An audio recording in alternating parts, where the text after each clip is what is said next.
What's going on, guys? My type 6 and welcome back to another Listverse lists. See, the title is on screen. Here. 10 vigilante parents who sought justice for their children. Just go straight to this. Number 10, Eduardo Gallo. In July 2000, Paola Gallo and several of her friends were relaxing at her parents' weekend home in Tepoztlan, Mexico, when a group of armed men jumped the fence, entered the house and terrorized the group for 2 hours. The attackers stole jewelry, clothes and 2 cars, and they kidnapped Paola. The kidnappers demanded a ransom for Paola's return, and Paola's father, Eduardo, put together $18,500 in some jewelry. When Eduardo attempted to make the exchange, an unidentified group opened fire on the kidnappers, killing 3 of them. The kidnappers believed that the deaths were the result of an ambush, and they murdered Paola. Eduardo became frustrated with the police. The investigation was riddled with errors and apparent corruption. Investigators had not taken fingerprints after the kidnapping. The clothes Paola was wearing vanished before they could be tested, and Eduardo found goods stolen from his house in a police storeroom. The car stolen during the kidnapping was rediscovered months later. Police refused to conduct a thorough forensic test because it was raining. Sorry, just keeps happening. Just don't worry, it's just mouse. Keeps going up and down by itself. So I just moving it, don't remember that. Eduardo went to the investigators' bosses and demanded a full examination of the car. Police discovered strands of Paola's hair. Eduardo realized that the police would not solve his daughter's murder. He closed his consulting firm, turned himself into a novice detective. Eduardo disguised himself as a second-hand clothes salesman to tour villages, so to say, around the city where he believed the kidnappers had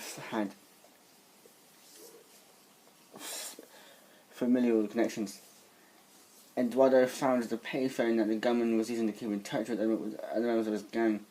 He told the police of his discovery, and they set up a trap. Police arrested the gunman, Francisco Zamora Arellano, and he confessed to the murder the next day. Arellano and the other kidnappers were sentenced to 40 years in prison. Number 9, Lori Palmer. Lori Palmer was horrified in the fall of 2000 when her best friend Kayleen Phillips told her that her husband Scott Phillips was having sexually explicit conversations with a young girl on the internet. Palmer's 12-year-old daughter Ian had spent many nights in the Phillips home, and she was afraid that Scott had hurt her daughter. She asked Eden if Scott had ever hurt her, and Ian told Lori that he had molested her repeatedly when she was 8. Palmer herself, a retired cop, went to the Wichita police. They told her to make a report and wait for them to act. However, Palmer was worried that Scott was a danger to young girls, especially to her daughters. She left the police station, and in an hour she picked up Scott. Palmer floored it down the highway, delivering a high-speed interrogation at 130 km per hour. She was parked in a field in the middle of nowhere.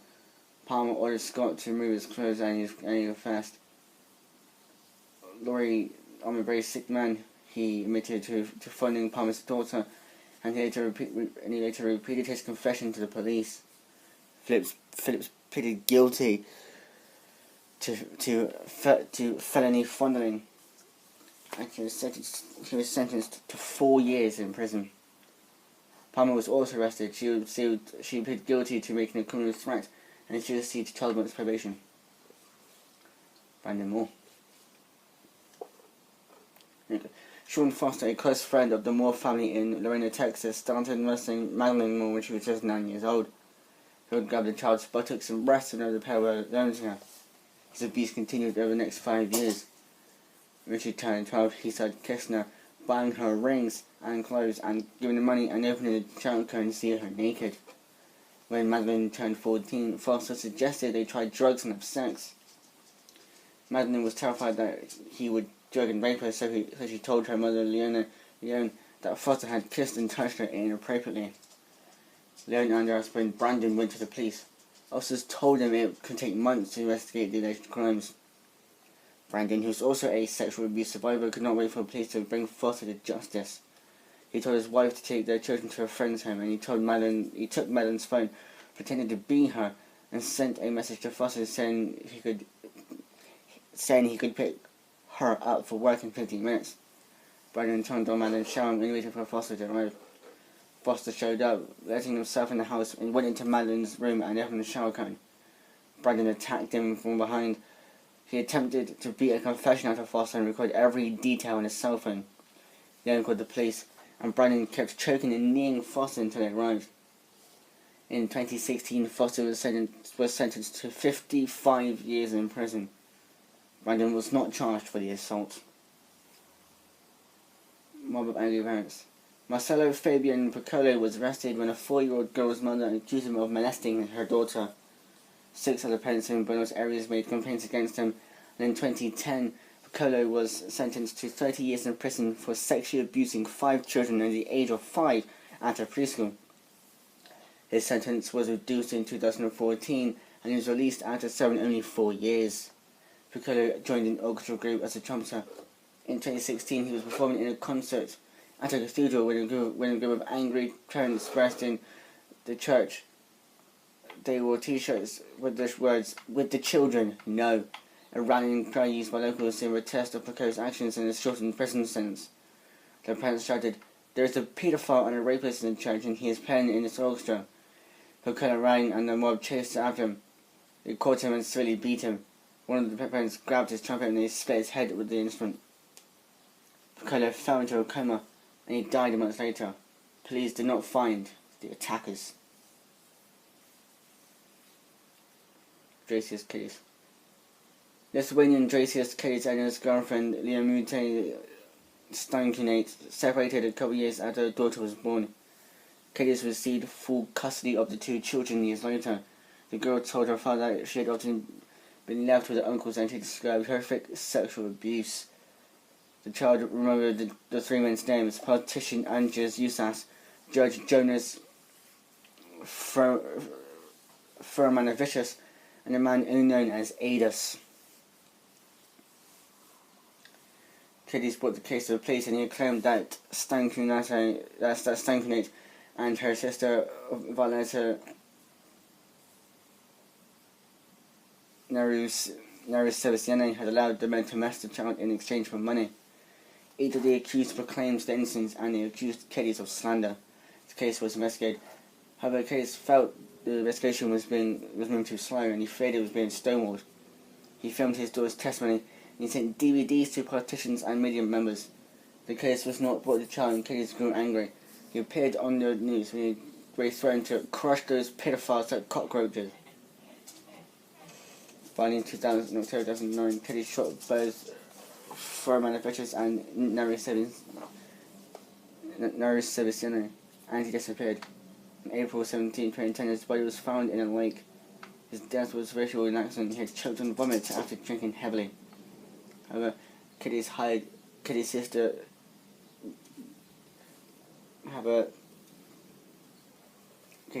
hired independent experts who said he probably was drowned. Usas, the main suspect in the pedophilia case, was firstly charged with sexual molestation of a minor. However, for the case when trial, he was found drowned in a swamp in June 2010. His death was an accident, and the court case against him continued, and he was found not guilty. Number 5, Gary Plosh, or Plausch. The Plausch's 3 sons attended Jeffrey Doucet's character school in Baton Rouge, Louisiana, and Doucet took a particular interest in the 11-year-old son, Jody. In 1984, Doucet drove by the Plausch's home and picked up Jody. Telling the boy's mother, June, that they would return in 15 minutes. Several hours passed, and June became worried. She called her brother, a deputy sheriff, and they alerted the FBI.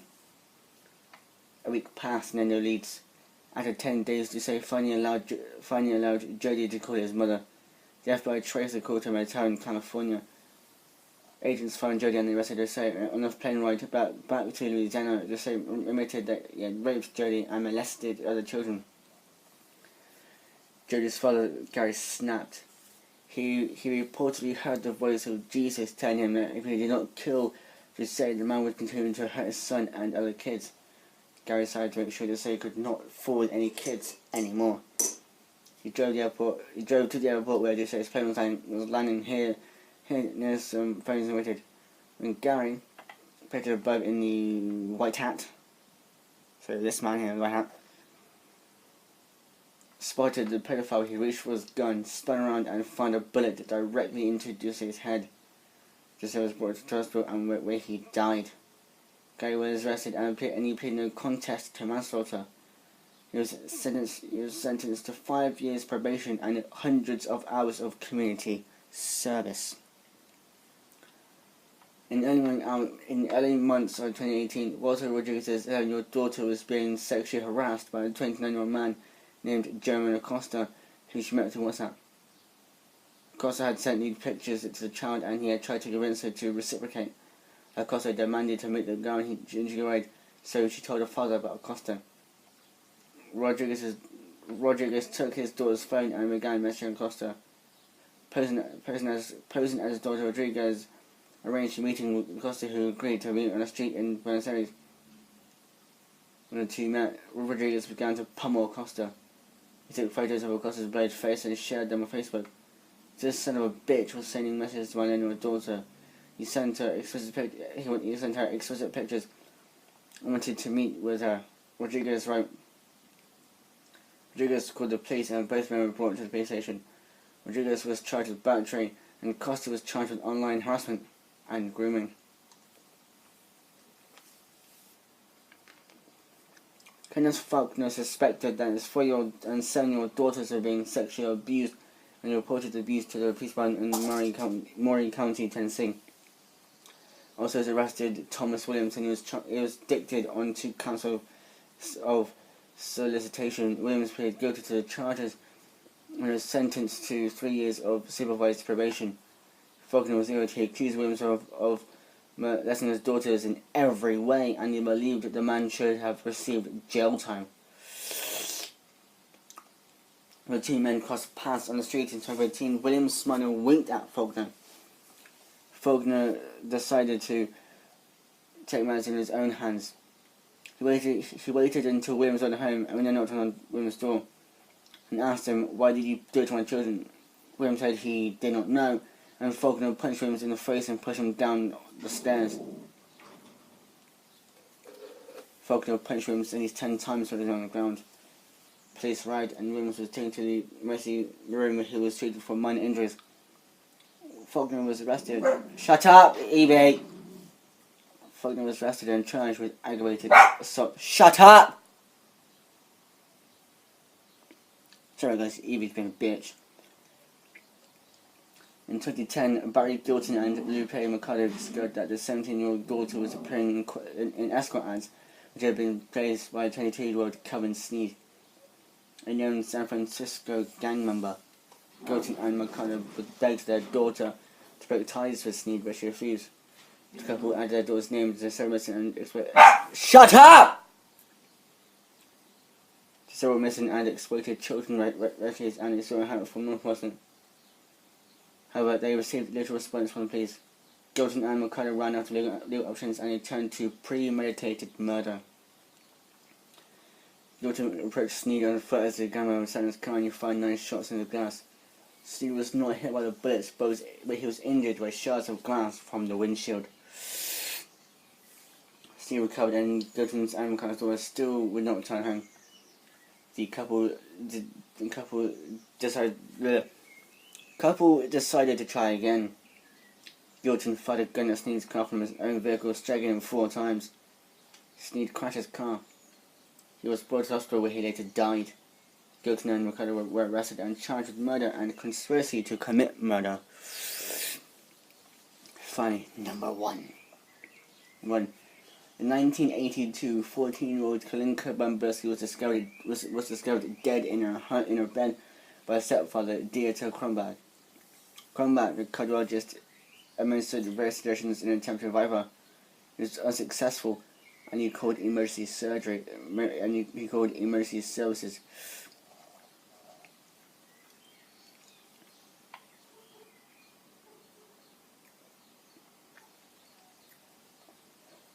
An autopsy was performed on Klinker 2 days later in combat. It was by a member of the community was present during the examination. Investigators found damage to the girl's vagina, which also contained a watery substance that was never tested or identified.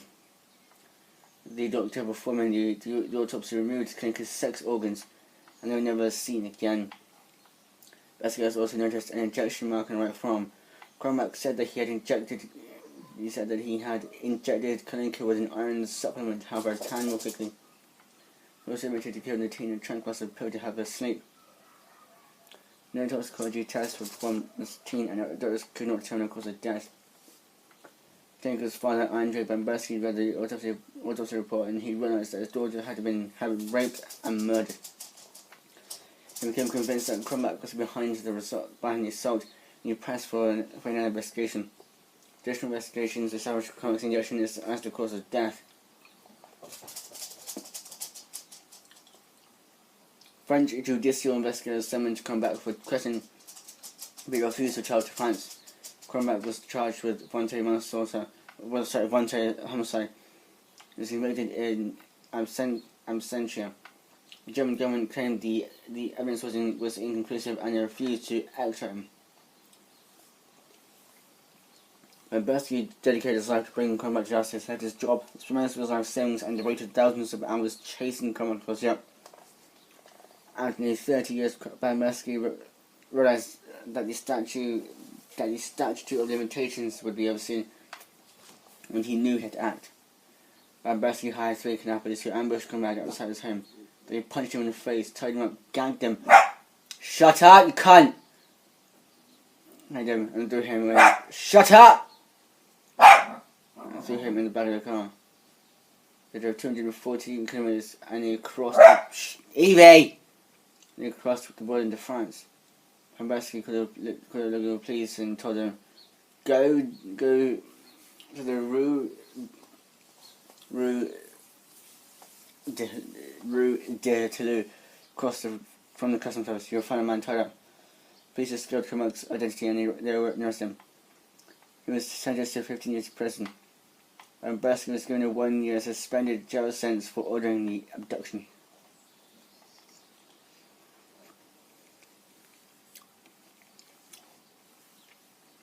If you guys like that video, apart from Evie butting in barking and all that, give this video a thumbs up. Subscribe to this channel, my second channel. Click the notification bell so you first notice when my videos come up. And peace.